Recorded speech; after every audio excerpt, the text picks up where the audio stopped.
Hello bachcho, let's read the question. So this question has two parts. A is how is amplitude modulation achieved, and in B part the frequency of two sidebands in an AM waves are 640 kHz and 660 kHz respectively.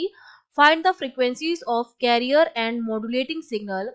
What is the bandwidth required for amplitude modulation? एक तो हमें क्या निकालना है, frequency निकालनी है और एक हमें बैंडविड्थ निकालना है. So I am writing the key concept of this question. तो देखिए फर्स्ट पार्ट में हमसे पूछा जा रहा है कि हम एम्पलीट्यूड मॉड्यूलेशन किस तरह से अचीव करेंगे. तो क्या होता है जब हम मॉड्यूलेशन की बात करते हैं, सिंपल मॉड्यूलेशन की बात करते हैं, तो मॉड्यूलेशन में हम क्या करते हैं कि हमारे पास जो मैसेज सिग्नल होता है, ठीक है, जिसको हमें मॉड्यूलेट करना है, जो मॉड्यूलेटिंग सिग्नल है, जिसको मैं मैसेज सिग्नल कह सकती हूँ, उसको हम कैरियर सिग्नल के साथ मिलके क्या करते हैं, हमें आउटपुट सिग्नल मिलता है. वो हमारा क्या हो गया, मॉड्यूलेशन हो गया. ठीक है.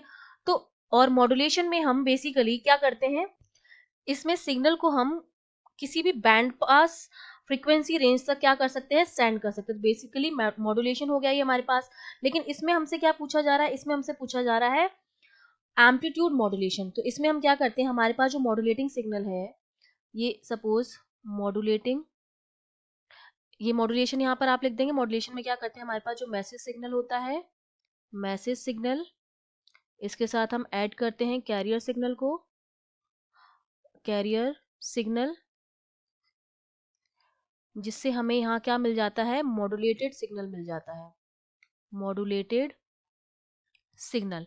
अब हमें एम्पलीट्यूड मॉड्यूलेटेड चाहिए. तो एम्पलीट्यूड मॉड्यूलेशन में क्या होता है हमारे पास कि ये मॉड्यूलेटिंग सिग्नल है, सपोज मेरे पास एक मॉड्यूलेटिंग सिग्नल जिसे मुझे क्या करना है, मॉड्यूलेट करना है. ये मॉड्यूलेटिंग सिग्नल है जिसको मैंने मान लिया ये मेरे पास है, suppose A M sine omega M T, ये है. ठीक है, ये इस तरह से जाएगा. इसके बाद हम इसको निकालते हैं एक स्क्वायर लॉ डिवाइस से. स्क्वायर लॉ डिवाइस बेसिकली हमारा क्या होता है, इसको हम निकालते हैं एक स्क्वायर लॉ डिवाइस से. और ये हमारा जो होता है वो एक नॉन लीनियर डिवाइस होता है. ठीक है, नॉन लीनियर डिवाइस होता है. ठीक है, उसके बाद इससे निकलने के बाद यहाँ पर सपोज मेरा ये एक्स टी था. उसके बाद इस डिवाइस से निकलने के बाद मेरा सिग्नल जो हो जाता है वो हो जाता है बाई टी. ठीक है, जिसकी जो वैल्यू होती है बेसिकली वो हमारे पास क्या आती है, ये यहाँ पर मॉड्यूलेटिंग सिग्नल है, यहाँ पर प्लस का साइन होगा इस तरह से. ठीक है, ये यहाँ पर क्या हो जाएगा, सी टी हो जाएगा, जो मेरे पास क्या है, ए सी साइन ओमेगा सी टी. ये कैरियर सिग्नल है क्योंकि हम मॉड्यूलेटिंग सिग्नल में क्या करते हैं, जो हमारा मॉड्यूलेटिंग सिग्नल है उसको हम ऐड करते हैं कैरियर सिग्नल के साथ. तो ये ऐड का निशान है और ये हमारे पास यहाँ पर क्या है, कैरियर सिग्नल है. ठीक है, दोनों को हमने मिला के उसके बाद हमने उनको निकाला एक स्क्वायर लॉ डिवाइस से. ठीक है, तो ये एक्स टी था मेरे पास. अब यहाँ पर वाई टी जो मेरा मिल जाएगा वो क्या हो जाएगा मेरे पास, B X at any time T, जो भी मिलेगा नया सिग्नल, प्लस यहाँ पर क्या हो जाएगा, सी एक्स का स्क्वायर हो जाएगा एट एनी टाइम टी. उसके बाद हम उसको एक बैंड पास फिल्टर से निकालते हैं. ये जो हमारे स्क्वायर लॉ डिवाइस से जो निकलेगा उसको हम निकालते हैं बैंड पास फिल्टर. ठीक है, किसी भी frequency omega, angular frequency omega C पर, उससे जो हमें फाइनली जो आउटपुट मिलता है वो हमारा क्या होता है, एम्पलीट्यूड मॉड्यूलेटेड वेव होती है. ठीक है, तो इस तरह से हम एम्पलीट्यूड मॉड्यूलेशन को अचीव करते हैं, जहां पर एक हमारा होता है मॉड्यूलेटिंग सिग्नल. ठीक है, जैसा कि आपको दिखाई दे रहा है ये मेरा क्या है, मॉड्यूलेटिंग सिग्नल है इस तरह से. Sorry, just a minute. ये मॉड्यूलेटिंग सिग्नल हमें गिवन दे रखा था, A M sine omega T. ठीक है, यहाँ पर हमारा क्या हो जाएगा, साइन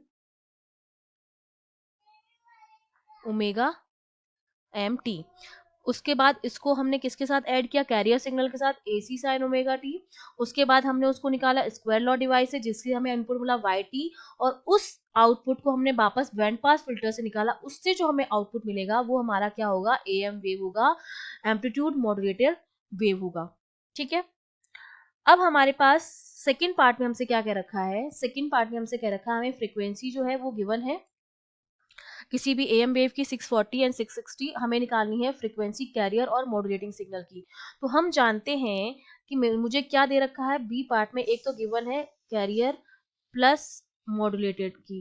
वो दे रखी है 660, और एक हमें दे रखी है F C plus F M कितनी है मेरे पास 640 है। ठीक है, ये तो फर्स्ट हो गया हमारे पास, ये सेकंड हो गया।